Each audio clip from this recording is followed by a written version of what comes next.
नमस्कार दोस्तों। भारतीय नागरिक सुरक्षा संहिता 2023 चैप्टर 13 अभी चल रहा है और ये 173 से 196 तक। Chapter 13 information to police and their power to investigate से संबंधित है। ये हमारा थर्ड लेक्चर है। इसको हम आगे बढ़ाते हैं।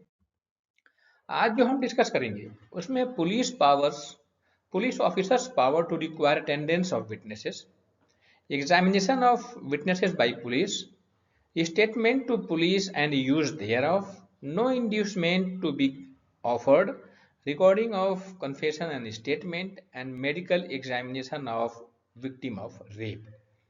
फर्स्ट इंफॉर्मेशन रिपोर्ट जैसे ही लिखी गई, पुलिस ऑफिसर ने अब ये सिक्योर कर लिया है, ये इंश्योर कर लिया है कि अब वो इन्वेस्टिगेशन के लिए जाएगा।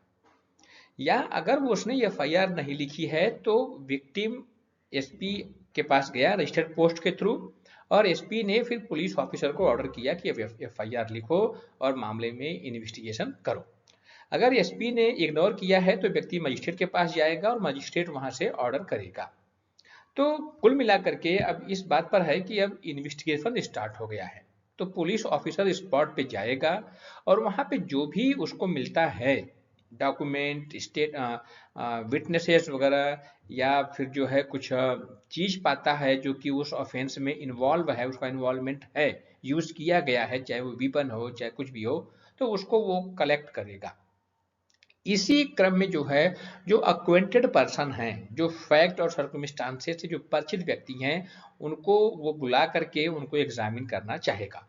तो 171 इसी से संबंधित है कि पहले पता लगाएगा कि कौन कौन लोग हैं और उनको वो नोटिस भेजेगा कि आप पुलिस स्टेशन पर आओ, आपका बयान होगा। Police officer power to require attendance, यानी कि अब वो अटेंडेंस के लिए जहां कहेगा वहां पर उस व्यक्ति को आना पड़ेगा, चाहे वो स्पॉट पर हो, चाहे पुलिस थाने में हो या कहीं और हो, वो व्यक्ति वहां जाएगा और जो जो उससे पूछा जाएगा बताएगा। तो उसको एग्जामिन करेगा 180 में। पहले वो जो है 161 का स्टेटमेंट था, अब वो 180 का स्टेटमेंट हो गया। तो जब स्टेटमेंट पुलिस ऑफिसर लेगा, रिकॉर्ड करेगा उसको, उसका क्या यूज होगा, उसकी एविडेंसिव वैल्यू क्या होगी, 181 में बताया गया है। और पुलिस ऑफिसर को यह बताया गया है कि आप जो है 182 में कि आप कोई इंड्यूसमेंट आप नहीं दोगे, कोई थ्रेट नहीं दोगे, कोई प्रॉमिस नहीं दोगे। और उसके बाद यदि कोई व्यक्ति है जो ये कहता है कि वो कन्फेस करना चाह रहा है, या कोई विक्टिम है या कोई और पर्सन है जो कि कोई स्टेटमेंट देना चाह रहा है, तो 183 में उसका मजिस्ट्रेट के सामने बयान दर्ज होगा, चाहे कन्फेशन हो चाहे स्टेटमेंट हो। पहले ये 164 में था सीआरपीसी में, बट अब 183 में है। उसके बाद medical examination of victim of rape होगा, ये भी हम उसको डिस्कस करेंगे। आगे बढ़ते हैं हम। तो 179 deals with police officers power to require attendance of witnesses. तो सबसे पहला है कि रिक्वायरमेंट ऑफ अटेंडेंस। तो the IO may require the attendance of any person who appear to be acquainted with the fact and circumstances of the case। तो चीजें यही हैं। तो अब जब उसको वो ऑर्डर इशू करेगा तो वो ऑर्डर राइटिंग में होगा, वोरली नहीं होगा। तो attendance order should be given in writing. हालांकि ऐसा कोई प्रैक्टिकल देखने को मिलता नहीं है। सबसे तो बोल देगा कि आपको कल थाने में आना है और गवाही करनी है, बयान देना है, तो ये व्यक्ति थाने में जाता ही जाता है। बट पुलिस जो अपना रिकॉर्ड मेंटेन करेगी वो उसमें शो करेगी कि उसने रिटन में ये व्यक्ति को दिया था नोटिस कि आपको इस जगह पे अटेंड करना है और जो आपसे पूछा जाएगा वो बताना है आपको। कहा गया है कि द पुलिस ऑफिसर में कॉल एट पुलिस स्टेशन और एट एनी अदर प्लेस। वही जो मैंने कहा था, चाहे वो स्पॉट पे बुलाएगा या जो थाना है वहां बुलाएगा या कहीं और भी वो बुला सकता है वहां गवाही के लिए। उसके बाद जो विटनेसेस हैं should be belong to that police station और एनी एडजॉइनिंग स्टेशंस। तो इसका मतलब है कि जो विटनेसेस हैं या तो उसी थाने के एरिया के अंतर्गत आते हों या आसपास के थाने के एरिया के अंतर्गत यदि आते हों तो उनको भी पुलिस ऑफिसर बुला सकता है। 179 में उनको बाउंड कर सकता है कि आपको अटेंड करना है और आपको गवाही देनी है। उसके बाद such person will attend as so required. तो this is mandatory obligation of the person to whom such order has been given by the police officer in writing that he has to attend that meeting and whatever he has been asked he is bound to answer them। तो यहाँ पर एक mandatory obligation लगा दिया गया है। उसके बाद कहा गया है कि following person can not be bound for attendance. तो कॉमन पर्सन की तो मजबूरी है कि वो जाना ही जाना पड़ेगा उसे, जहां बुलाएगा पुलिस वाला, जहां आईओ बुलाएगा, एसएचओ बुलाएगा। बट कुछ पर्सन को छूट दी गई है कि वो अटेंडेंस नहीं लेगा, नहीं बुलाएगा। क्या no male person under the age of 15, 15 साल से कम का है, और above the age of 60 years, 60 साल से ज्यादा का है, तो उनको वो कंपेल नहीं करेगा। कोई वीमेन है, वीमेन कितने भी साल की हो, 1 साल से लेकर के लास्ट ईयर तक, अपने एज तक, उसको जो है कभी भी कंपेल नहीं करेगा कि आप थाने में आओ। This is regarding for the witnesses जो अक्वेंटेड पर्सन है। उसके बाद अब मेंटली और फिजिकली डिसेबल पर्सन है, उनको भी थाने नहीं बुलाएगा या स्पॉट पे नहीं बुलाएगा। और a person with acute illness, तो जो व्यक्ति बराबर बीमार रहता है, गंभीर बीमारी उसको है, तो उसको भी जो है वो नहीं बुलाएगा।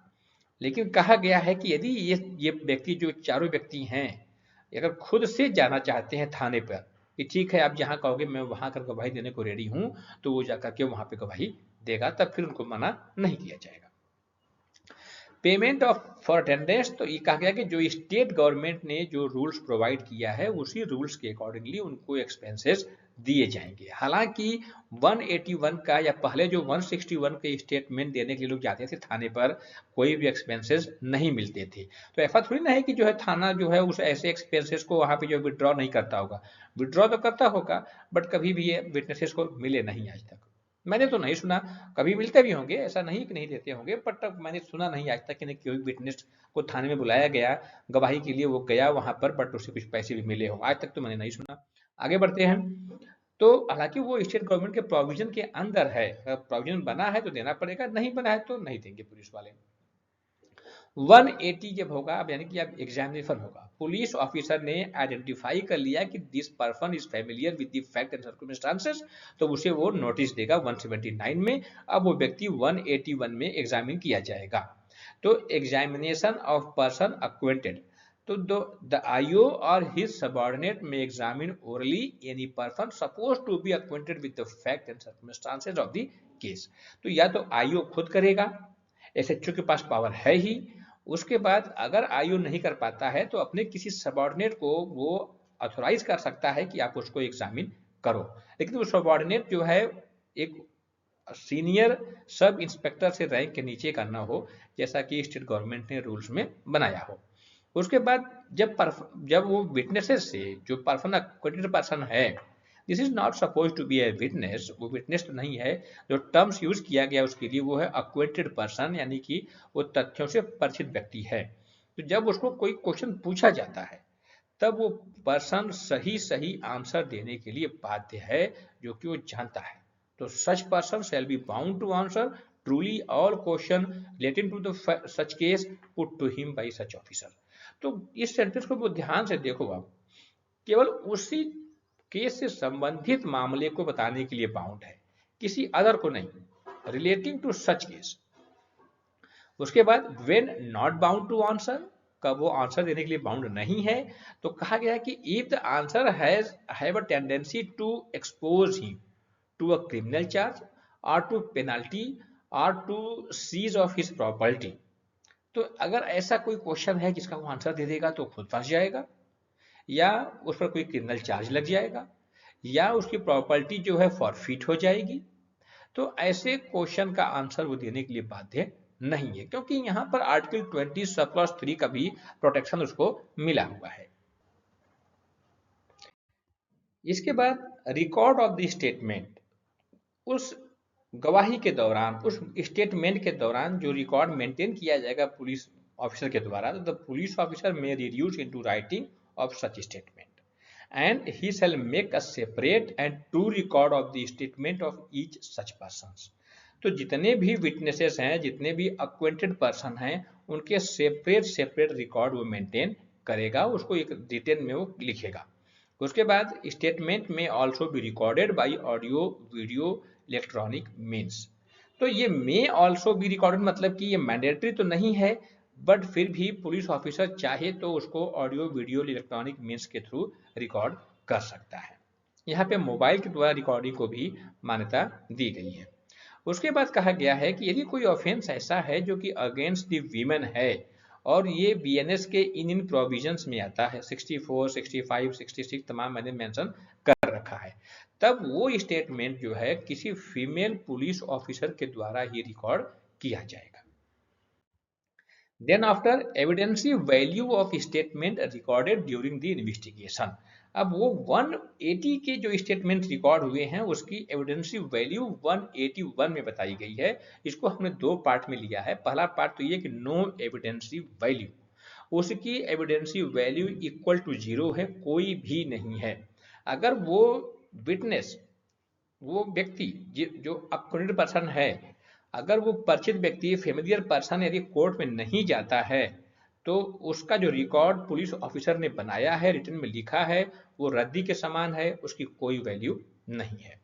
तो कहा गया है कि if the statement recorded in writing by the IO it shall not be signed by person making it. पहली बात कहा कि वो साइन उसे नहीं, it shall not be signed, तो पुलिस ऑफिसर उसे साइन नहीं लेगा। पुलिस ऑफिसर उसके स्टेटमेंट को खुद सादे पेज पर, प्लेन पेज पर लिखेगा, बट उसके साइन नहीं लेगा। बट प्रैक्टिकल में क्या होता है कि लिया जाता है, साइन वो करा लेते हैं, बट यहाँ पे लिखा है कि साइन नहीं करा जाएगा। और कहा गया है कि सच ओरल और रिटन स्टेटमेंट और any part thereof shall not be used for any purpose at any inquiry or trial in respect of any offence under investigation at the time when such statement was made। तो चाहे वो inquiry हो चाहे वो trial हो, उन दोनों में ऐसे स्टेटमेंट को कभी भी यूज नहीं किया जाएगा। अब कब यूज किया जाएगा तो उसकी एविडेंसी वैल्यू क्या है। अगर यूज नहीं करना था तो आपने लिखवाया क्यों, बयान क्यों लिखवाया। तो अब हम आगे जब इसी के नेक्स्ट पार्ट में देखेंगे तो लिखा जाएगा कि व्हेन स्टेटमेंट गॉट एविडेंसी वैल्यू। तो सबसे पहला when offence lawyer defence, sorry when defence lawyer में यूज, तो public prosecution and defence lawyer दो लोग हैं।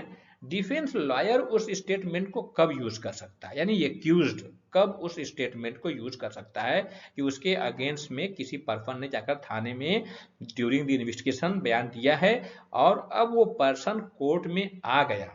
when that person is called as a witness for the prosecution, prosecution ने उसे, उस व्यक्ति को बुलाया एंड कहा any part of his statement if duly proofed. तो जितने स्टेटमेंट रिकॉर्ड होते हैं ड्यूरिंग द इन्वेस्टिगेशन वो प्रोसिक्यूशन विटनेस ही होते हैं, जो ये कहते हैं कि हाँ इस व्यक्ति ने ऑफेंस किया है। अगर कोई ये कहता है कि इसने ऑफेंस नहीं किया है तो पुलिस वाला कभी उसके स्टेटमेंट को रिकॉर्ड नहीं करता, क्योंकि उसे तो प्रूफ कराना है कि किसने ऑफेंस किया है, प्रोसिक्यूशन को देना है उसको सभी स्टेटमेंट। तो इसका मतलब है कि जितने भी 180 के स्टेटमेंट होंगे वो प्रोसिक्यूशन विटनेस होंगे। तो जब भी प्रोसिक्यूशन उसे बुलाएगा और वो व्यक्ति आता है और कहता है कि हाँ ये स्टेटमेंट मैंने ही दिया है, तब डिफेंस लॉयर उसके स्टेटमेंट को यूज कर सकता है, किस लिए, to contradict to that person. अगर उस पर्सन ने उस समय ये कहा था कि हाँ मर्डर 10 बजे हुआ है और अब कोर्ट में आकर के बोल रहा है कि 11 बजे हुआ है, तो उसको कंट्राडिक्ट करने के लिए उस स्टेटमेंट का वो यूज कर सकता है। उसके बाद व्हेन प्रोसिक्यूशन कैन यूज, तो प्रोसिक्यूशन लॉयर जो है वो उस स्टेटमेंट को कब यूज कर सकता है, 4 कंडीशन दिया गया है। टू कंट्राडिक्ट द विटनेस, कभी कभी क्या होता है कि जैसे वो आया विटनेस, वो हॉस्टाइल हो गया, अब लगा बात करने जो है वो डिफेंस लॉयर की, एक्यूज्ड की फेवर की, कि उस समय तो मैंने बोल दिया था, बाकी ये जो है इसने ऑफेंस नहीं किया है। तब उसको झूठा साबित करने के लिए उस स्टेटमेंट का प्रोसिक्यूशन लॉयर यूज करता है कि ये हॉस्टाइल हो गया है, ये झूठ बोल रहा है, देखो पहले इसने ये कहा था कि इसने मर्डर किया है, अब बोल रहा है कि मर्डर नहीं किया है, तो इसकी बातों पे कोर्ट को विश्वास नहीं करना चाहिए। तो कंट्राडिक्ट करने के लिए प्रोसिक्यूशन लॉयर उसको यूज कर सकता है इन the case of when the witness got hostile in the re examination of such witness. तो री एग्जामिनेशन में जैसे क्रॉस, निश्चित है कि वो प्रोसिक्यूशन का विटनेस है, पहले उसका मेन एग्जामिनेशन होगा, फिर डिफेंस लॉयर उसका क्रॉस एग्जामिनेशन करेगा। तो जब डिफेंस लॉयर उसका क्रॉस एग्जामिनेशन करेगा और उस क्रॉस एग्जामिनेशन के दौरान कुछ नई बातें निकल कर आई हैं, तब जो कि उस स्टेटमेंट से कंट्राडिक्ट है, तब पब्लिक प्रोसिक्यूशन या तो सपोर्ट करने के लिए या कंट्राडिक्ट करने के लिए, दोनों के लिए जो है उस स्टेटमेंट को यूज कर सकता है इन दी री एग्जामिनेशन। उसके बाद फाइंडिंग ऑफ फैक्ट, यदि 180 के स्टेटमेंट रिकॉर्ड के दौरान कुछ उसने ऐसे स्टेटमेंट दे दिए जिसे कुछ तथ्य निकल कर आ रहे हैं, कोई मतलब आर्टिकल्स, कोई मीन्स, कोई हथियार, कुछ ऐसे जो है वो मिलने की संभावना है या मिले हैं, पुलिस ने उसको जाकर सर्च कर लिया, तब उसको सही साबित करने के लिए उस स्टेटमेंट का रिकॉर्ड जो है यूज हो सकता है कि देखो इसने 180 में अपना स्टेटमेंट दिया था और उसी स्टेटमेंट के आधार पे पुलिस को ये हथियार मिले हैं, ये वेपन मिला है जो कि हत्या में या मर्डर में यूज किया गया था। उसके बाद डाइंग डिक्लेरेशन, ये बड़ी अनोखी चीज है। 180 के स्टेटमेंट के दौरान कुछ उसने ऐसी बातें बताई हैं जो कि उसके मृत्यु के बारे में हो, तो अब उसने बताया हो कि हाँ इस व्यक्ति, ये व्यक्ति, दो चार व्यक्ति आए थे जो है, या पांच छह व्यक्ति आए थे, ये डाकू थे, रॉबर थे, और उन्होंने लूट किया और उस व्यक्ति के घर में लूट किया। जब मैं बचाने को गया तो उन्होंने मुझ पर भी हमला कर दिया, मैं देखो घायल हो गया हूँ। तो उस समय उसने ऐसा स्टेटमेंट दिया। देखो ये विक्टिम के स्टेटमेंट नहीं है, जो ऑफेंस जिसके अगेंस्ट में हुआ है ये उसके स्टेटमेंट नहीं है। दिस इज नॉट 180 का मतलब है this is the acquainted person statement, जो मामले से परिचित हो, जो मामले के पीड़ित हो, उसका नहीं है। तो इसलिए ये विटनेसेस के हैं, पार्टी के स्टेटमेंट नहीं है। तो एक ऐसा पार्टी होना चाहिए जिसको कि उसी के दौरान, उसी ऑफेंस के दौरान वो भी घायल हो गया हो बचाने में या कुछ करने में, और उसने स्टेटमेंट दिया हो कि हाँ ये हथियार जो है उस पर मार रहे थे बट मुझे भी लग गया, बट वो उसी को मार रहे थे। अब उस व्यक्ति की मृत्यु हो गई, जिसने स्टेटमेंट दिया था, जो विटनेस था, अब वो मृत्यु हो गई, तो अब वो हो गया डाइंग डिक्लेरेशन, क्योंकि वो उसके मृत्यु के कारणों पर प्रकाश डालता है। तो अब वहां पर वो स्टेटमेंट 180 का स्टेटमेंट अब रिलेवेंट हो जाएगा और उसकी एविडेंसी वैल्यू बढ़ जाएगी। तो इसका मतलब है कि एविडेंसी वैल्यू 0 है, लेकिन जब वो व्यक्ति कोर्ट में आता है, बोलता है कि हाँ स्टेटमेंट मैंने दिए हैं, यही वाले स्टेटमेंट मैंने दिए हैं, उसके बाद डिफेंस लॉयर उसको कंट्राडिक्ट करने के लिए, पब्लिक प्रोसिक्यूशन उसको सपोर्ट करने के लिए, या कुछ कंडीशन में कंट्राडिक्ट करने के लिए, या उसका जो है डिक्लेरेशन है तो उसमें जो है उसको प्रूव किया जा सकता है और उसकी एविडेंसी वैल्यू बढ़ जाएगी। कुछ यहाँ पे दिया है explanation. An omission of state of a fact और circumstances in the statement referred to in subsection 1 में अमाउंट टू कंट्राडिक्शन। तो जब वह 180 का स्टेटमेंट दिया, उसमें कुछ स्टेटमेंट वो छूट गया, बोलना भूल गया, लेकिन जब वो एज ए विटनेस हाजिर हुआ तो उसने ये तो कहा कि स्टेटमेंट मेरा है, वो तो प्रूफ हो गया। लेकिन अब एग्जामिनेशन या क्रॉस एग्जामिनेशन के दौरान कुछ नई बातें निकल कर आई जो उसने उस समय नहीं बोला था, तब कंट्राडिक्ट के लिए उसका उस स्टेटमेंट का इस्तेमाल हो सकता है कि इसने, आपने उस समय क्यों नहीं बताया जो आप अब बता रहे हैं। इसका मतलब कि आपने कहानी गढ़ी है, आपने नई स्टोरी बना ली है। उसके बाद if the same appears to be significant and otherwise relevant having regard to the context in which such omission occurs and whether any omission amount to a contradiction in the particular context shall be question of fact। तो जो भी amount उससे जो है omit हुआ है, वो नहीं बता पाया है, जो फैक्ट्स के रिलेटेड हैं, तो उसका कंट्राडिक्शन हो जाएगा और ये क्वेश्चन ऑफ फैक्ट माना जाएगा। This is not the question of law, यानी कि ये subject to proof and disproof रहेगा। इसके बाद no inducement to be offered. तो पुलिस ऑफिसर जब भी रिकॉर्ड लेगा, उनके स्टेटमेंट रिकॉर्ड करेगा, उनको इंड्यूसमेंट, थ्रेट और प्रॉमिस नहीं देगा, पहली बात। दूसरी बात कहा गया है कि नो पुलिस ऑफिसर और other person will prevent by any caution और otherwise any person from making in the course of any investigation under this chapter any statement which he may be disposed to make of his own free will। तो जहां कोई व्यक्ति अपने खुद से, खुद की इच्छा से, अपनी फ्री विल से कोई स्टेटमेंट देना चाह रहा है तो उसको रोकेगा भी नहीं।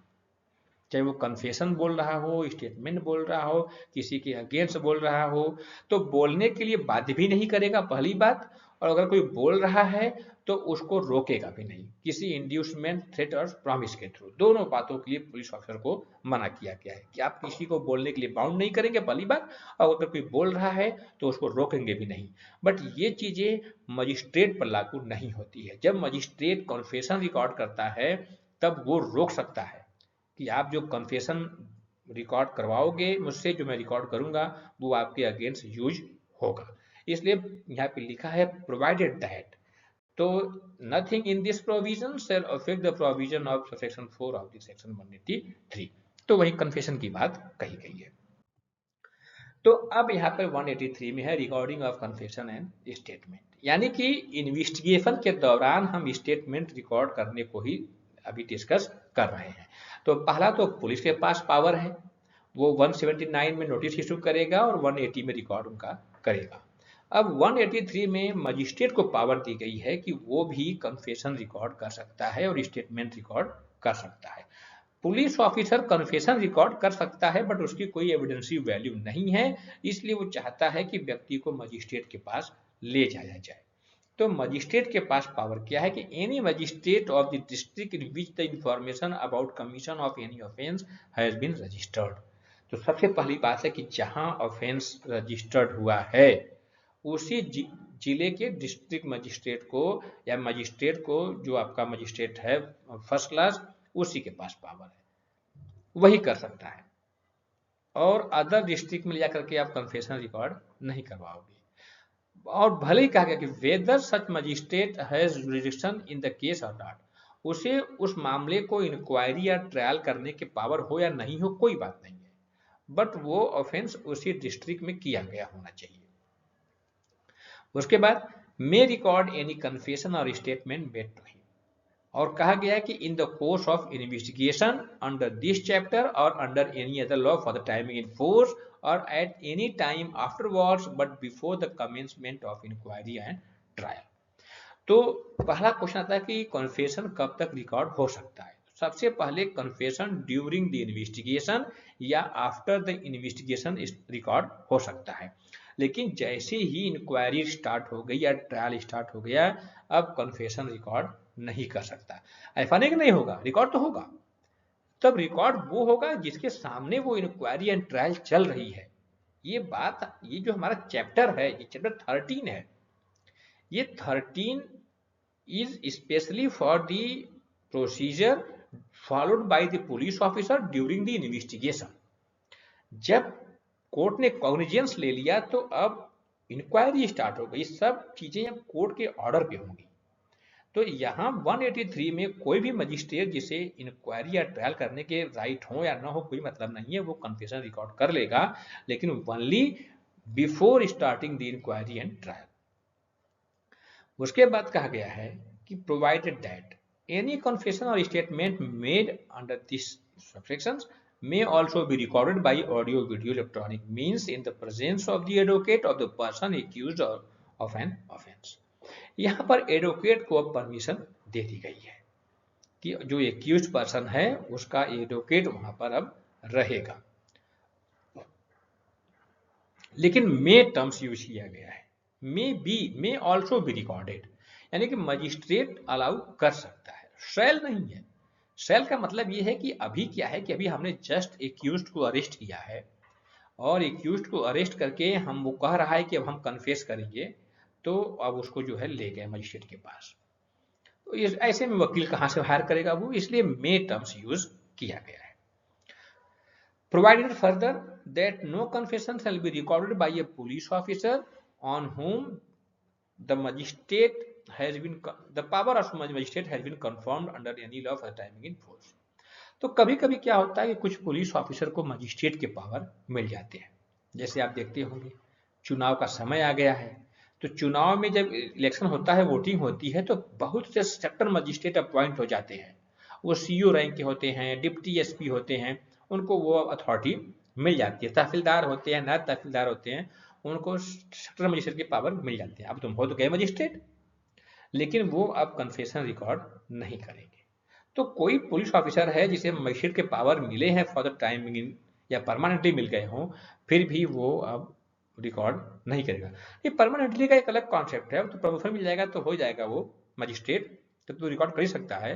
लेकिन जहाँ पे टेम्परली पावर मिले हो फॉर द टाइम बिंग, वो मजिस्ट्रेट हो गया हो बट पहले वो पुलिस ऑफिसर था या अभी है भी वो, तो वो कन्फेशन रिकॉर्ड नहीं करेगा।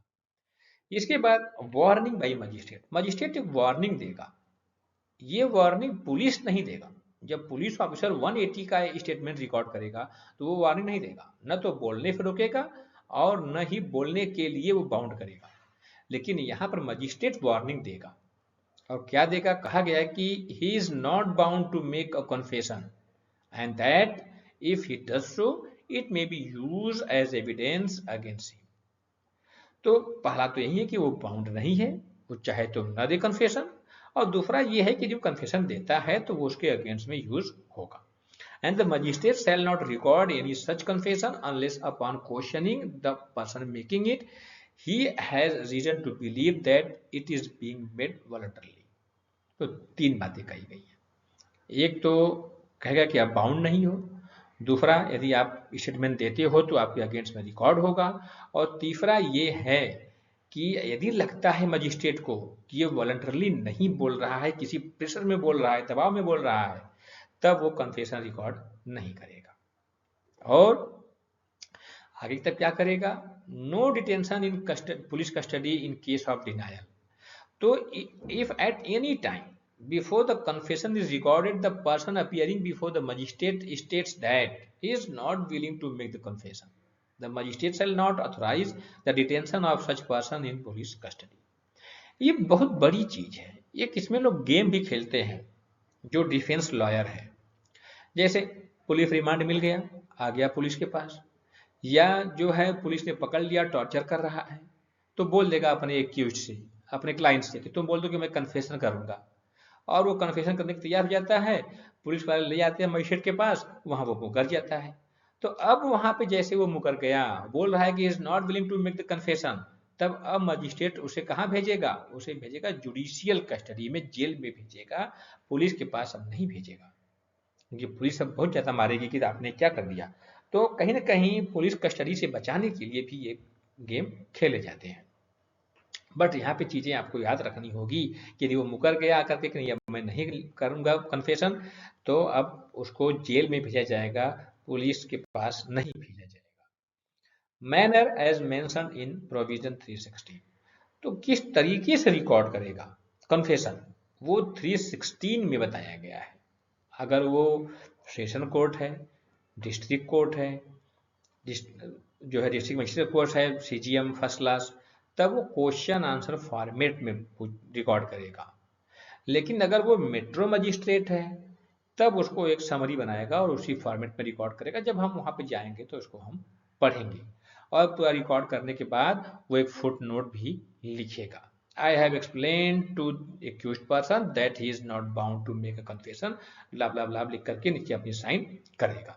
तो वही बातें लिखेगा कि जो है मैंने इसको बताया था कि आप बोलने के लिए बाउंड नहीं है, यदि बोलते हो तो आपके अगेंस्ट में जो है ये यूज की जाएगी, और मुझे लगता है कि ये वॉलंटरली जो है दे रहा है कन्फेशन। रिकॉर्ड ऑफ स्टेटमेंट, अब कन्फेशन के अलावा यदि कोई व्यक्ति है जो स्टेटमेंट अपना रिकॉर्ड करवाना चाह रहा है मजिस्ट्रेट के पास, तब उसको भी पुलिस ऑफिसर मजिस्ट्रेट के पास ले जाएगा, और the magistrate shall have a power to administer oath to the person whose statement is so recorded. तो स्टेटमेंट और कन्फेशन में सबसे बड़ा अंतर क्या है, कन्फेशन का मतलब है कि अपने ही गिल्ट को एक्सेप्ट करना, स्टेटमेंट है कि किसी बारे में उसको इन्फॉर्म देना है, सूचना देना है। कन्फेशन मजिस्ट्रेट लेगा तो कभी ओथ पर नहीं लेगा, लेकिन स्टेटमेंट रिकॉर्ड करेगा तो उसके पास पावर है कि वो ओथ पर स्टेटमेंट रिकॉर्ड कर सकता है, शपथ पे स्टेटमेंट रिकॉर्ड कर सकता है। उसके बाद admission of victim of offence against women, तो जहां कोई विक्टिम है, ऐसे मामले की विक्टिम है जो ऑफेंस अगेंस्ट दी वीमेन का है मैटर, तो उस मामले में उसका स्टेटमेंट कैसे रिकॉर्ड होगा। तो उसमें कहा गया कि जैसे ही ऑफेंस इन प्रोविजन में किए गए हैं, वैसे ही जो है पुलिस ऑफिसर उसे मजिस्ट्रेट के पास ले जाएगा। तो as soon as the commission of offence is brought to the notice of the police officer, the magistrate shall record the statement of the person. तो वहां पे उसको वो रिकॉर्ड करेगा। देखिए, offence against the women, offence against property, offence against human being, तो ये अलग अलग है।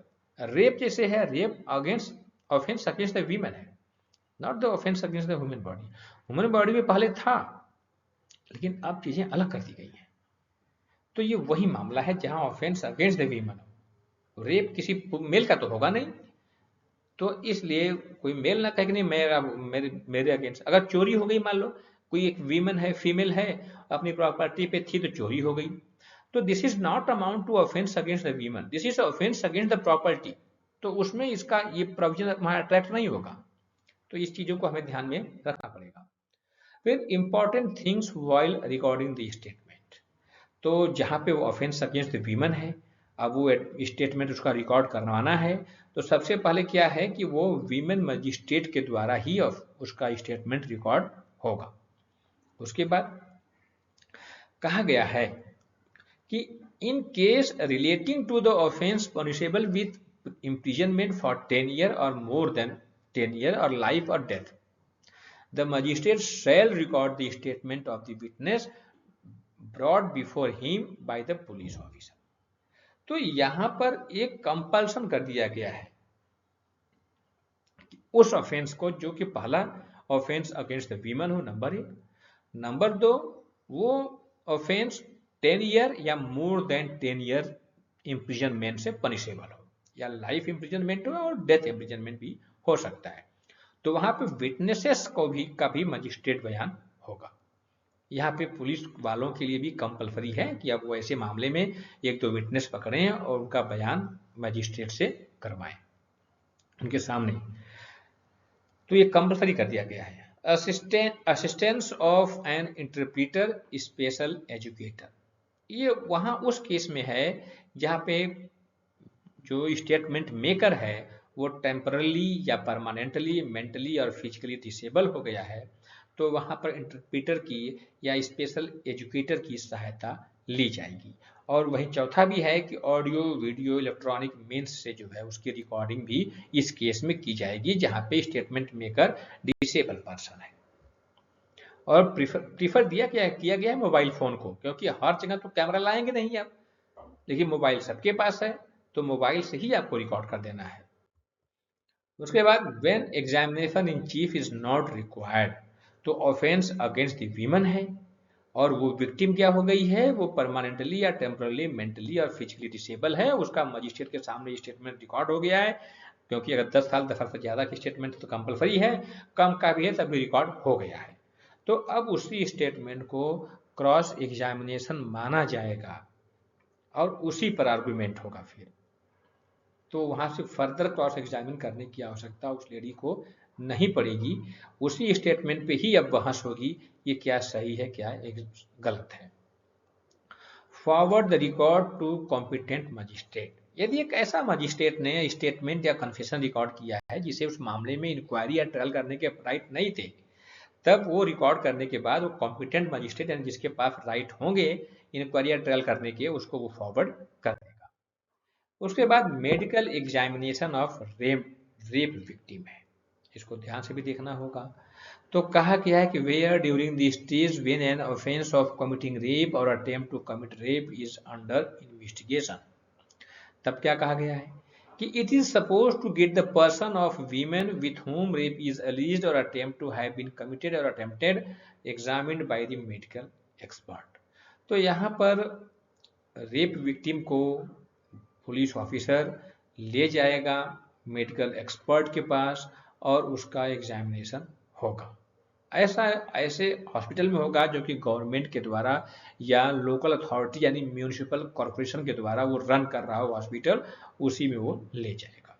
अगर वो एब्सेंट है तो कोई गवर्नमेंट प्रैक्टिशनर जो है वो भी उसका जो है कर सकता है।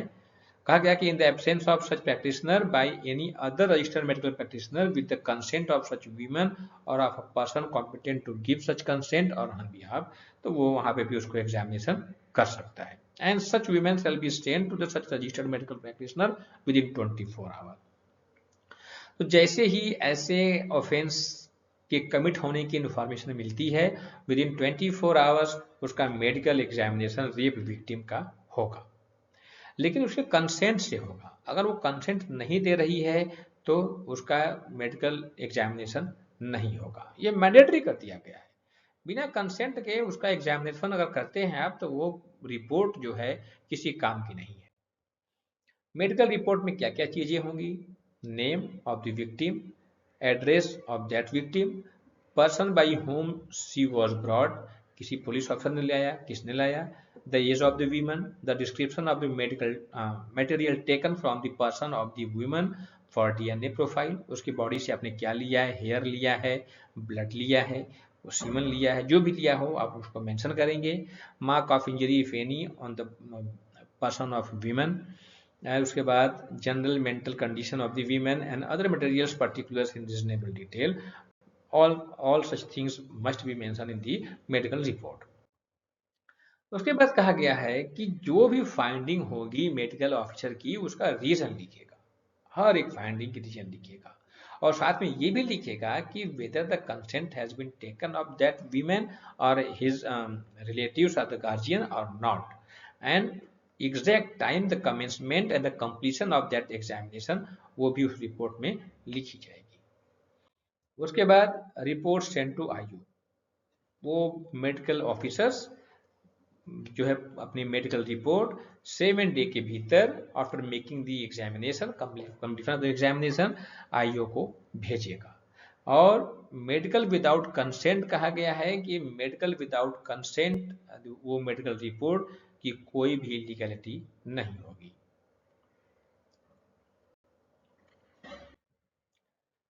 तो ये हमारा चैप्टर यहीं समाप्त होता है।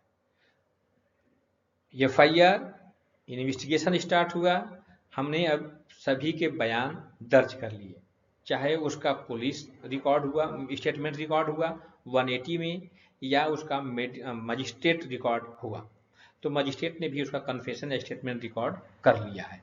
अब पुलिस क्या करेगी? सर्च करेगी, क्योंकि उसे अभी ऑफेंस में जो वेपन यूज हुए हैं, जो अदर आर्टिकल्स यूज हुए हैं, या अगर एक्यूज पर्सन फरार है उसको सर्च करना है, कुछ भी के लिए सर्च करना है, तो अब वो सर्च करेगा। तो नेक्स्ट हमारा जो लेक्चर होगा वो सर्च होगा, ड्यूरिंग द इन्वेस्टिगेशन होगा, एंड विदाउट वारंट होगा।